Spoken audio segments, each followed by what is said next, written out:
पढ़ाऊँगा मैं, पढ़ोगे तुम, ये बच्चों ज़िंदगी। मांगूँ रब से अच्छा परसेंट, ये बच्चों बंदगी। जुनू मेरा तुम्हें पढ़ाना, टॉप कराना, रैंक बनाना, यही है जिंदगी। ओ मेरे बच्चों, प्यारे बच्चों, करते रहो इसे share. Most welcome dear students, आप सभी लोगों का स्वागत है आपके अपने यूट्यूब चैनल डीजे सर पर। आज का यह video class BA first semester के बच्चों के लिए बहुत ही इंपॉर्टेंट है, क्योंकि यहाँ पर हम लोग लेकर आए हुए हैं समाजशास्त्र के मोस्ट इंपॉर्टेंट बहुविकल्पी और अति लघु उत्तरी प्रश्नों की सीरीज को। डियर स्टूडेंट्स, जैसा कि आप लोग जानते हैं कि आप लोग का 1.5 घंटे का पेपर हो गया है, तो उसमें अति लघु, बहुविकल्पी और लघु उत्तरी बहुत ज़्यादा अपना मेन भूमिका में रहेंगे, क्योंकि 1.5 घंटे में बहुत बड़ा विस्तृत बहुत ज़्यादा प्रश्न आपको नहीं मिलेगा। तो ये छोटे छोटे जो प्रश्न होंगे आपके एग्जाम के दृष्टिकोण से बहुत ही महत्वपूर्ण होंगे। तो चलिए डियर स्टूडेंट्स, स्टार्ट करते हैं। बीए फर्स्ट सेमेस्टर के बच्चों के लिए बहुत ही मोस्ट इंपॉर्टेंट है समाजशास्त्र की यह महत्वपूर्ण सीरीज। तो समाजशास्त्र का आप लोग जान ही रहे हैं कि आप लोग का जो पेपर है शेड्यूल बन गया है, वो 21 अप्रैल से आप लोगों का क्या है 31 मई तक का जो पेपर का शेड्यूल बनाया गया है, तो उसी के बीच में आपके पूरे पेपर होंगे। मैंने टाइम टेबल का भी डिस्कशन कर रखा है डियर स्टूडेंट्स। तो चलिए बीए फर्स्ट सेमेस्टर के बच्चों के समाजशास्त्र के महत्वपूर्ण प्रश्नों की सीरीज को हम लोग स्टार्ट करते हैं। पहला देखिए हम लोग का प्रश्न क्या है, समाजशास्त्र का जन्म माना जाता है। पहला प्रश्न जो है बहुत ही महत्वपूर्ण है समाजशास्त्र का जन्म माना जाता है, तो डियर स्टूडेंट्स ये माना जाता है सन 1838 ईस्वी से, ठीक है ना। दूसरे प्रश्न की ओर बढ़ते हैं। सर्वप्रथम सोशियोलॉजी नामक पुस्तक की रचना किस समाजशास्त्री ने की, तो ये स्पेंसर ने की थी। तीसरा प्रश्न का प्रश्न है समाजशास्त्र दो भाषाओं से मिलकर बना हुआ है, लैटिन एवं ग्रीक भाषा से मिलकर समाजशास्त्र की उत्पत्ति हुई है। चलिए डियर स्टूडेंट्स, हम लोग आगे बढ़ते हैं, देखते हैं चौथे प्रश्न को। देखिए चौथा हम लोग का प्रश्न क्या है, एक समय में एक पुरुष के द्वारा एकाधिक स्त्रियों से विवाह कहा जाता है। बहुत ही इंपॉर्टेंट प्रश्न है, पूछा गया प्रश्न है, एक समय में एक पुरुष के द्वारा एकाधिक स्त्रियों से विवाह कहा जाता है, तो डियर स्टूडेंट्स हम लोग उसे बोलते हैं हम लोग बहुपत्नी विवाह। पांचवा हम लोग का प्रश्न है, जब सभी भाई मिलकर एक स्त्री से विवाह करते हैं तो उसे क्या कहते हैं, तो डियर स्टूडेंट्स उसे भातृक बहुपति विवाह कहते हैं, ठीक है ना। पांचवा आपका प्रश्न है। छठवें प्रश्न की हम लोग बढ़ते हैं, marriage and family in India नामक पुस्तक के लेखक कौन है, तो marriage and family in India की जो पुस्तक के लेखक है डियर स्टूडेंट्स का नाम है KM कपाड़िया। चलिए डियर स्टूडेंट्स हम लोग आगे बढ़ते हैं, देखते हैं महत्वपूर्ण प्रश्नों की सीरीज में। लेकिन आगे बढ़ने से पहले वीडियो थोड़ा सा भी आप लोग के लिए हेल्पफुल लग रहा है तो इसे लाइक करें, शेयर करें और चैनल को सब्सक्राइब करना बिल्कुल भी ना भूलें। और डिस्क्रिप्शन बॉक्स में जाके वहाँ से आप लोगों को नंबर मिलेगा 950 690 285 7 नाम का, उस नंबर से जुड़िए अपने आप को और मिशन जो BA एग्ज़ाम है उसमें ज्वाइन हो जाइए। तो आप लोगों को इन सभी जो लेक्चर आप लोग को मिल रहा है इसका PDF भी आप लोग को उसमें आसानी से मिल जाएगा। ऑडियो सेंस ज़्यादा से ज़्यादा शेयर करिए, जो कि BA फर्स्ट सेमेस्टर के बच्चे हो गए, BA सेकेंड ईयर के बच्चे हो गए, BA थर्ड ईयर के बच्चे हो गए, और उसके साथ ही साथ जो अदर सब्जेक्ट के बच्चे हो गए BSc वगैरह के भी, तो वे सभी लोग को इस चैनल से लाभ उठा सकें। तो ऑडियो से इस चैनल का लिंक जो है वो अपने क्लासमेट पर शेयर ज़रूर कीजिए।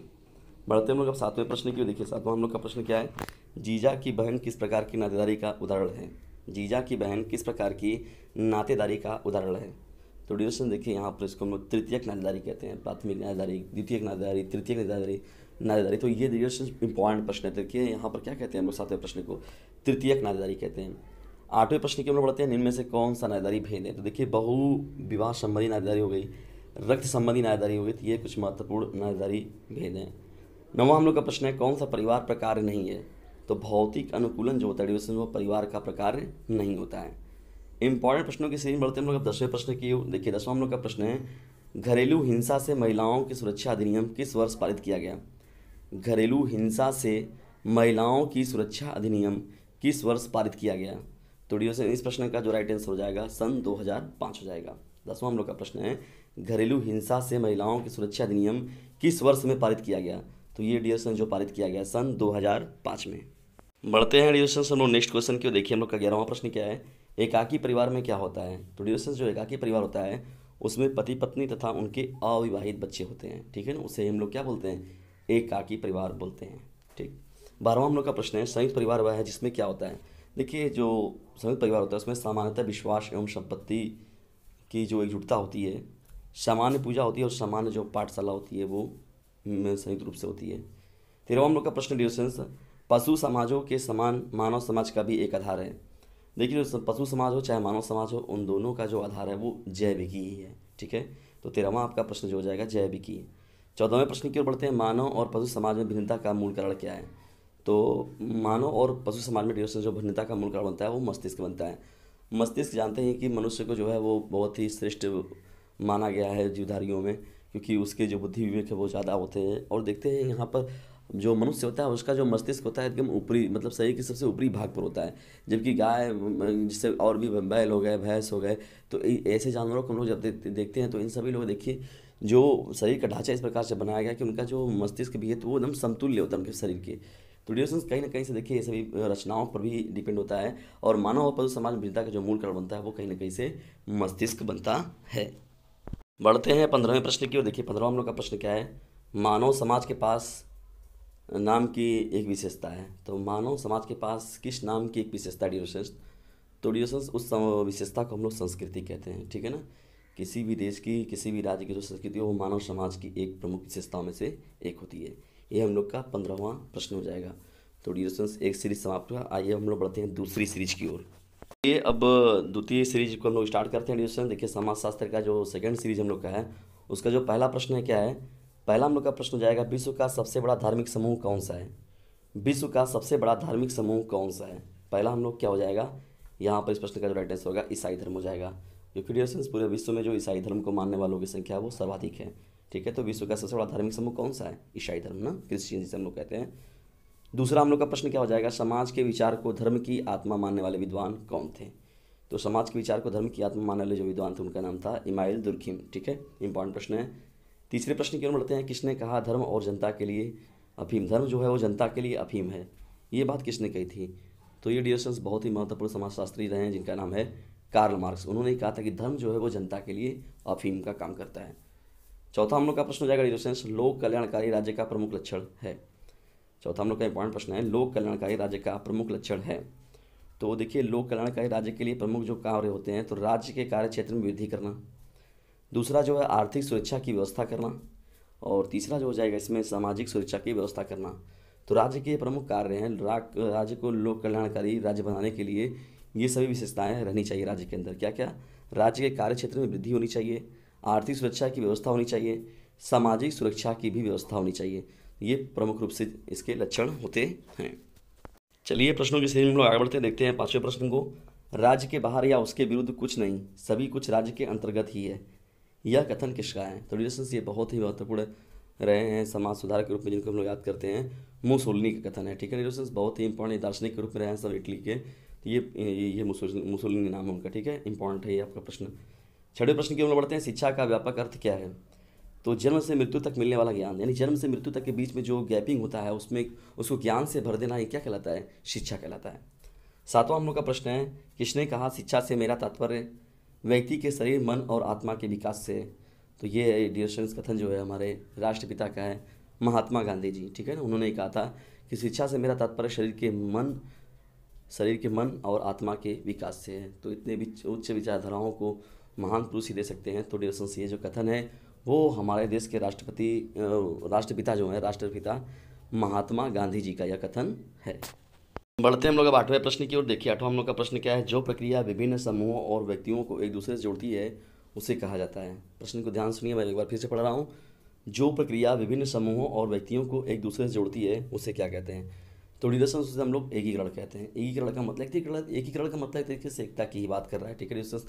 तो सबको एक समूह, मतलब विभिन्न समूह के लोग हैं, विभिन्न समुदाय के लोग हैं, विभिन्न धर्मों के लोग हैं, विभिन्न जाति के लोग हैं, उनको एक साथ जोड़ के रखना ही एकीकरण कहलाता है। बढ़ते हैं हम लोग 9वें प्रश्न की ओर। 9वां हम लोग का देखिए प्रश्न क्या है, डिक्शनरी ऑफ सोशियोलॉजी नामक पुस्तक के लेखक कौन है।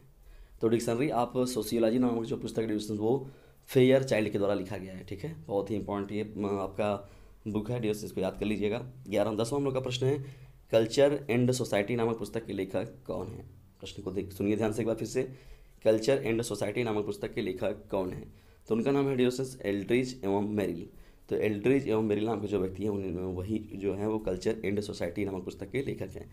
देखिए सभी जो पुस्तक है कुछ ना कुछ स्टेटमेंट है, जो कुछ ना कुछ जो कथन है वो महत्वपूर्ण समाजशास्त्रियों के हैं और समाजशास्त्रियों के द्वारा लिखी गई ये पुस्तकें हैं। तो इन सभी के भी प्रश्न आपसे पूछे जा सकते हैं, और बहुविकल्पी और अति लघु को मेन टारगेट करके चलिए आप लोग, अति लघु, बहुविकल्पी और उसके साथ साथ लघु उत्तरी को। चलिए हम लोग इंपॉर्टेंट प्रश्नों की सीरीज बढ़ते हैं। हम लोग अब 11वें प्रश्न की ओर देखिए। 11वां हम लोग का प्रश्न क्या है, मानव और संस्कृति नामक पुस्तक का लेखक निम्न में से कौन है। प्रश्न को सुनिए धीरे से ध्यान से। 11वां हम लोग का प्रश्न है, मानव और संस्कृति नामक पुस्तक का लेखक कौन है। तो मानव और संस्कृति नामक पुस्तक जो डिस्कशन वो देखिए बिस्लर की है।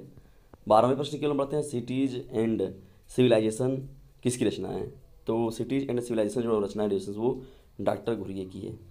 कल्चर एंड सोसाइटी जो है नामक पुस्तक के लेखक कौन है। तो कल्चर एंड सोसाइटी जो है वो डॉक्टर जी.एस. घुरिये, वही मतलब डॉक्टर घुरिये की ही है, डॉक्टर जी.एस. घुरिये ये इनका पूरा नाम है। 14वां हम लोग का प्रश्न है, कौन सा धर्म बहुदेववाद में विश्वास करता है। तो डिस्कशन जो हिंदू धर्म है वो बहुदेववाद में विश्वास रखता है ना। कई देवों की लोग पूजा करते हैं, जैसे शिव की बात हो गई और क्या कहते हैं कृष्ण की बात हो गई और राम जी की बात हो गई। तो ऐसे जितने भी लोग हैं, कई समुदायों के लोग, कई कई बहुविदेववाद मतलब अपने अपने हिसाब से लोग, कोई बजरंगबली को और कोई देवी में लक्ष्मी जी को, तो मतलब इसे कहा जाता है इसको बहुदेववाद में विश्वास रखता है, तो वो हिंदू धर्म है। बढ़ते हैं हम लोग इंपॉर्टेंट प्रश्नों की सीरीज में 15वें प्रश्न क्यों देखिए। 15वां हम लोग का प्रश्न क्या है, अनुलोम विवाह में ब्राह्मण वर्ण या जाति का पुरुष जो होता है विवाह कर सकता है। तो देखिए ब्राह्मण क्षत्रिय वैश्य शूद्र जो होते हैं ये 4 वर्ण बनाए गए हैं। उसमें सर्वोच्च के रूप में जो देखिए ब्राह्मण को रखा गया, फिर क्षत्रिय को, फिर उसके बाद वैश्य को, फिर शूद्र को। तो अनुलोम विवाह में डिविजन जो ब्राह्मण या क्षत्रिय का जो पुरुष होता है वो क्षत्रिय स्त्री से, वैश्य स्त्री से या शूद्र स्त्री से विवाह कर सकता है, तो उसे हम लोग अनुलोम विवाह कहते हैं। ठीक है ना। ये अनुलोम विवाह का मतलब कि उल्टे तरीके से, तो यहाँ पर ब्राह्मण वर्ग का अगर लड़का रहेगा तो वो अगर अनुलोम विवाह करता है तो समझ लीजिए वो इस क्षत्रिय स्त्री से या तो वैश्य स्त्री से या तो शूद्र स्त्री से यदि वो विवाह करता है तो उसे हम लोग अनुलोम विवाह कहते हैं। ठीक है। और ये वैदिक काल के जो वर्ण थे, ब्राह्मण क्षत्रिय वैश्य एवं शूद्र। चलिए डिस्कशन हम लोग स्टार्ट करते हैं अब तीसरे महत्वपूर्ण सीरीज को। देखिए 2 सीरीज आपको बताई गई। अब देखिए यहाँ पर तीसरा इंपॉर्टेंट सीरीज एडिशन। तो देखिए यहाँ पर सीरीज वाइज मैंने बांट दिया प्रश्नों को, लेकिन ये प्रश्नों की सीरीज बहुत ही महत्वपूर्ण एडिशन और इसे मेरी हेल्प के रूप में आप इतना काम जरूर कीजिए कि इसको शेयर जरूर कीजिए। ठीक है ना। इसे शेयर कीजिए अपने क्लासमेट पर ताकि वो लोग भी इससे लाभ उठा सकें। ठीक है ना। और इकोनॉमिकल वीकर बच्चे जो रेगुलरली क्लास नहीं कर पाए हैं, आप लोग के महाविद्यालय भी रेगुलरली खुले नहीं हैं और डिग्री कॉलेज भी जितने थे वो भी ज़्यादातर बंदे चले हैं, तो डिस्टेंस उनकी तैयारियाँ विशेष रूप से नहीं हो पाई है। तो आप लोगों को महत्वपूर्ण रूप से जो सीरीज़ मिल रही है उसको अच्छे से तैयार करिए और बिल्कुल भी इन प्रश्नों को छोड़कर मत जाइएगा। चलिए स्टार्ट करते हैं तीसरी सीरीज का। देखिए हम लोग का पहला प्रश्न क्या है, फंडामेंटल्स ऑफ सोशियोलॉजी नामक पुस्तक के लेखक कौन है। प्रश्न सुनिए ध्यान से। पहला हम लोग का फंडामेंटल ऑफ सोशियोलॉजी नामक पुस्तक के लेखक कौन है। तो उनका नाम है जिसबर्ट नामक जो व्यक्ति थे उन्होंने ही फंडामेंटल ऑफ सोशियोलॉजी नामक पुस्तक की रचना की। दूसरे प्रश्न की ओर बढ़ते हैं, सोशल डायनामिक्स किसकी लिखी पुस्तक है। तो सोशल डायनामिक्स जो डिरेक्शन लिखी गई है वो हिटलर की है। तीसरा हम लोग का प्रश्न है, सामाजिक मूल्यों की प्रकृति क्या होती है। तो डिरेक्शन जो सामाजिक मूल्यों की प्रकृति होती है वो भावात्मक होती है ना, भावनात्मक होती है, जिसे हम लोग इमोशनल के रूप में कहते हैं ना। चौथा हम लोग का प्रश्न है, हिंदू सोशल ऑर्गेनाइजेशन पुस्तक के लेखक कौन है। तो हिंदू सोशल ऑर्गेनाइजेशन पुस्तक के जो लेखक हैं उनका नाम है पी.एच. प्रभु जो थे उन्होंने ही हिंदू सोशल ऑर्गेनाइजेशन नामक पुस्तक की रचना की। चलिए डिस्कशन हम लोग आगे बढ़ते हैं, देखते हैं महत्वपूर्ण प्रश्नों की सीरीज में। देखिए 5वां हम लोग का प्रश्न क्या है, रिफ्लेक्सिव भूमिका ग्रहण प्रत्यय किसने प्रतिपादित किया है। रिफ्लेक्सिव भूमिका ग्रहण प्रत्यय किसने प्रतिपादित किया है।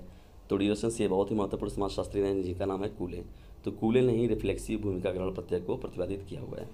छठवां हम लोग का देखिए प्रश्न क्या है, जाति एवं वर्ग में भिन्नता का प्रमुख आधार क्या है।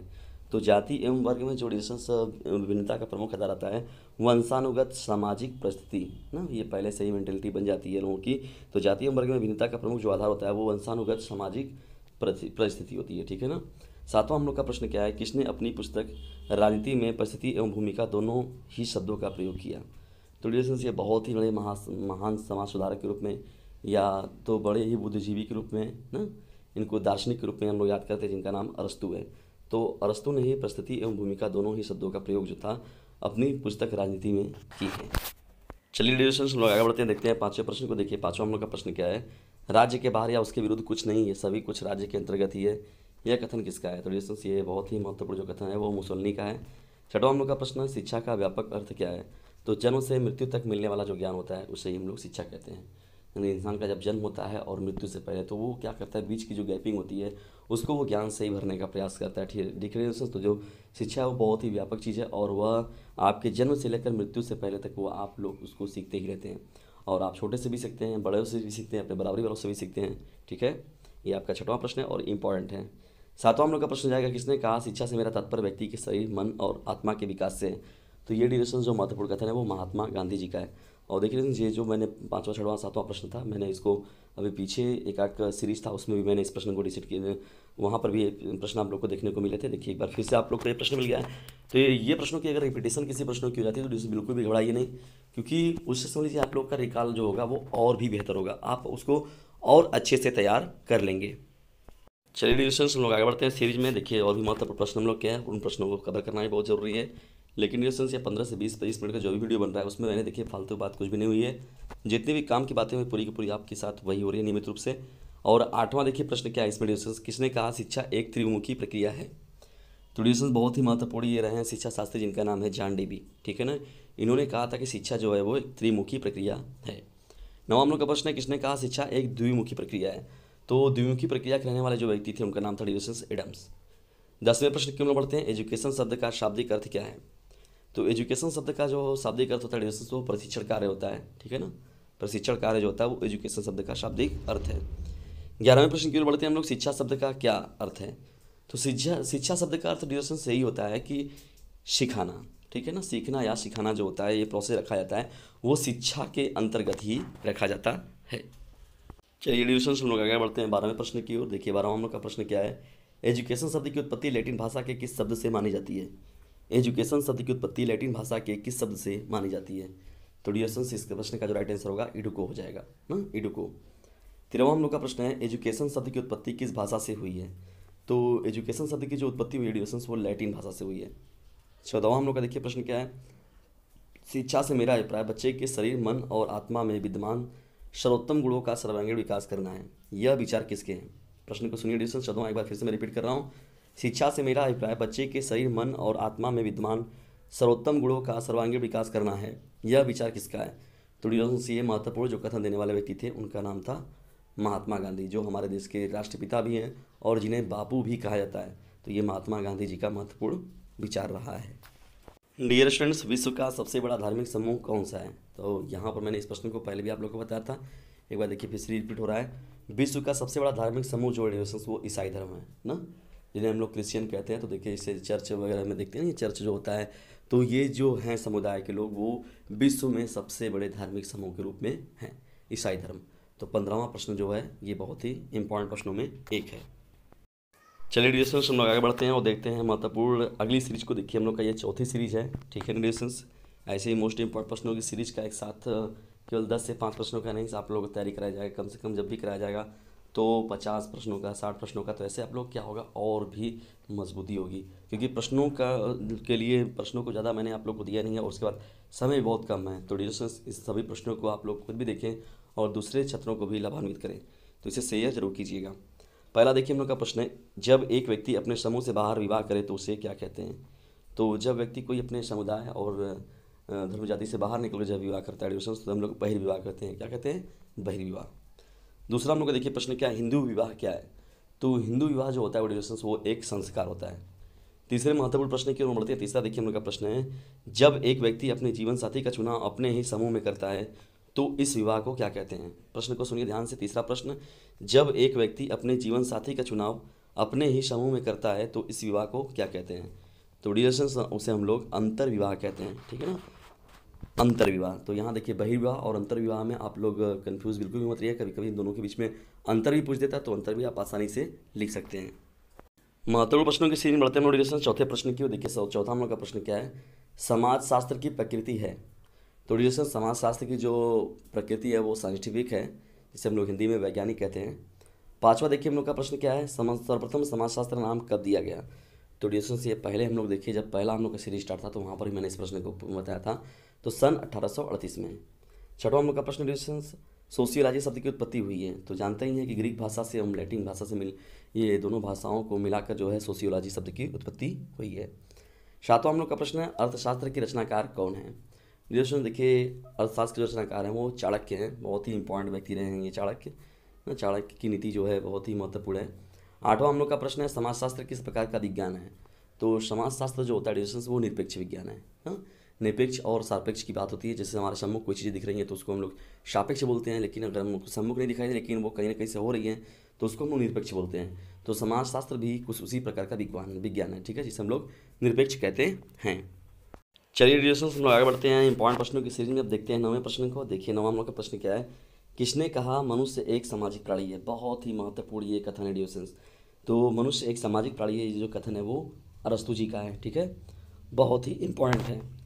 बढ़ते हम लोग अब 10वें प्रश्न की ओर। देखिए 10वां हम लोग का प्रश्न क्या है। कौन सा संस्था का उदाहरण नहीं है? तो डिस्कशन जो समूह होता है वो संस्था का उदाहरण नहीं है। 11वें प्रश्न की ओर बढ़ते हैं। देखिए 11वां हम लोग का प्रश्न क्या है। मैकाइवर के अनुसार जेल उदाहरण है। तो जेल जो होता है डिविजन वो एक समुदाय का उदाहरण होता है जिसमें अपराधी वर्ग के लोग जो होते हैं वो शामिल होते हैं ना। मैकाइवर के अनुसार जेल क्या उदाहरण है, तो उसमें किस प्रकार के समुदाय होते हैं, एक समुदाय को इंगित करता है जिसमें कि अपराधी वर्ग के जो व्यक्ति होंगे तो उनको उसमें रखा जा रहा है। 12वां हम लोग का प्रश्न है। किसने सर्वप्रथम ब्रह्म समूह शब्द का प्रयोग किया था? तो ग्राहम शमनर ने किया था। 13वां हम लोग का प्रश्न है। कौन सा एक द्वितीयक समूह की विशेषता नहीं है? तो द्वितीयक समूह की जो विशेषता नहीं है उसे सुपरिचित कहते हैं हम लोग। ठीक है ना, सुपरिचित ये जो होता है वो द्वितीयक समूह की विशेषता नहीं होती है। चलिए डिस्कशन हम आगे बढ़ते हैं। देखते हैं महत्वपूर्ण प्रश्नों की सीरीज को। नंबर 14वां प्रश्न क्या है। मानव और पशु समाज में भिन्नता का मूल कारण क्या है? तो डिस्कशन से ये दोनों ही समाजों के बीच में जो डिफरेंस लाता है उसे हम लोग मस्तिष्क कहते हैं ना। कौन मानवेतर समाज का उपविभाग नहीं है? तो मनुष्य समाज जो होता है डिस्कशन वो मानवेतर समाज का उपविभाग नहीं है। 16वें प्रश्न की ओर बढ़ते हैं। देखिए 16वां आपका प्रश्न क्या है। पशु समाजों के समान मानव समाज का भी एक आधार है। तो जैविकी जानते ही हुए कि जैविकी के रूप में भाई सभी लोग जैविक क्रियाओं को ही करते हैं। तो देखिए ये मनुष्य क्या है, मनुष्य और जानवर पशु समाज दोनों ही जो है वो जैविकी दोनों की आधार है। 17वां नंबर का प्रश्न है। किसका मत है कि परिवार एक सार्वभौमिक संस्था है? तो परिवार एक सार्वभौमिक संस्था है, ये डिस्कशन जो कथन है वो जीपी मुर्डाक का है। जीपी मुर्डाक का यह कथन है कि परिवार एक सार्वभौमिक संस्था है। 18वें प्रश्न की ओर बढ़ते हैं। देखिए 18वां नंबर का प्रश्न क्या है। जब सभी भाई मिलकर एक स्त्री से विवाह करते हैं तो उसे हम लोग क्या कहते हैं? तो डिस्कशन जब सभी भाई मिलकर एक स्त्री से विवाह करते हैं तो उसे हम लोग भातृक बहुपति विवाह कहते हैं ना। भ्रातृक बहुपति विवाह ना। चलिए डिस्कशन हम लोग आगे बढ़ते हैं। देखते हैं 19वें प्रश्न को। देखिए 19वां हम लोग का प्रश्न क्या है। जब एक व्यक्ति अपने समूह से बाहर विवाह करे तो उसे क्या कहते हैं? तो डिस्कशन से बहिर्विवाह कहते हैं हम लोग ना। ये इंपॉर्टेंट प्रश्न है, इसको याद रखिएगा। 20वां हम लोग का प्रश्न है। शिक्षा शास्त्र का क्या अर्थ है? तो शिक्षा शास्त्र का अर्थ होता है डिस्कशन ज्ञान को सिखाना ना। सिखाना, सीखने सिखाने की जो प्रक्रिया होती है वो शिक्षा के अंतर्गत ही होती है, शिक्षा शास्त्र के अंतर्गत ही होती है। तो डिस्कशन ये रहे महत्वपूर्ण 4 सीरीज की श्रृंखला। चारों प्रश्नों की सीरीज की श्रृंखला आपको कैसी लगी इसके बारे में कमेंट बॉक्स में ज़रूर बताएं। और साथ ही साथ आप अपने राय भी हमें दें कि आप लोग को किस प्रकार के वीडियो चाहिए और कौन सब्जेक्ट के चाहिए। तो रिलेटेड सब्जेक्ट के बताते रहिए ताकि मैं आप लोग को निवाड़ देता रहूं। और बीए जो फर्स्ट सेमेस्टर के बच्चे हैं, साथ ही सेकंड सेमेस्टर के बच्चे और बीए सेकंड ईयर के बच्चे, थर्ड ईयर के बच्चे, वे सभी लोग जो है वो इस चैनल को भी सब्सक्राइब करके अपने पास रख लें क्योंकि उनके लिए यह चैनल जो है बहुत ही लाभकारी सिद्ध होगा। और डिस्कशन इस चैनल के हेल्प ग्रुप में आपको बस छोटा सा एक काम करना है कि इस चैनल की वीडियो का लिंक जो अपने क्लासमेट पर शेयर कर दीजिए। ठीक है, इतना काम आप छोटा सा ज़रूर कीजिए कि इसे अपने क्लासमेट पर शेयर जरूर करिए क्योंकि याद रखिएगा ऑनलाइन प्लेटफॉर्म का जो स्टडी का सबसे महत्वपूर्ण साधन होता है वो शेयरिंग ही होता है। Sharing is the best way of learning. इसलिए कोई भी वीडियो जो लेक्चर महत्वपूर्ण आपको मिलता है तो उसे शेयर जरूर कर दिया करें। और उसके साथ ही साथ यदि वीडियो को लाइक करते हैं तो उससे एक इंटरनल मोटिवेशन मुझे मिलता है कि मैं आप लोग के लिए और बेहतर तरीके से सीरीज क्या दे सकता हूँ। और चैनल पर है तो चैनल को सब्सक्राइब करके अपने पास रख लीजिए क्योंकि यह आप लोग के लिए बहुत ही हेल्पफुल साबित होगा। और सबसे महत्वपूर्ण रिलेशंस कि आप जो इस बार के इंटरमीडिएट के जो बच्चे थे आप उन लोगों से ही पूछ सकते हैं कि समाजशास्त्र और नागरिक शास्त्र हो गया, राजनीतिक विज्ञान हो गया, तो ये सभी जो सब्जेक्टों पर बनाए गए महत्वपूर्ण प्रश्नों की सीरीज थी, होम साइंस हो गया, गृह विज्ञान, तो ऐसे जितने भी महत्वपूर्ण सीरीज बनाई गई थी चाहे वो साइंस साइड के बच्चे हो चाहे वो आर्ट साइड के बच्चे हों, तो उनके लिए कितना ज़्यादा लाभकारी सिद्ध हुआ यह चैनल उनसे आप पूछ सकते हैं। ठीक है डिस्कशंस, तो इतना आप लोग काम और जाके कमेंट बॉक्स में भी देखिए कि बच्चों के कितने ज़्यादा प्रश्न आप लोग को उनके एग्ज़ाम में देखने को मिले हैं। ठीक है डिस्कशंस, तो उसको जरूर देखिए एक बार, तब आप लोग को एक आत्मविश्वास मिलेगा कि नहीं वास्तव में इस चैनल पर विशेष रूप से क्लासेस चलते हैं जिसको कि हमारे लिए लाभकारी सिद्ध होंगे। वीडियो से शेयर करना ना भूलिएगा। जल्दी मिलते हैं नेक्स्ट वीडियो में, तब तक के लिए टेक केयर, गुड बाय, जय हिंद, जय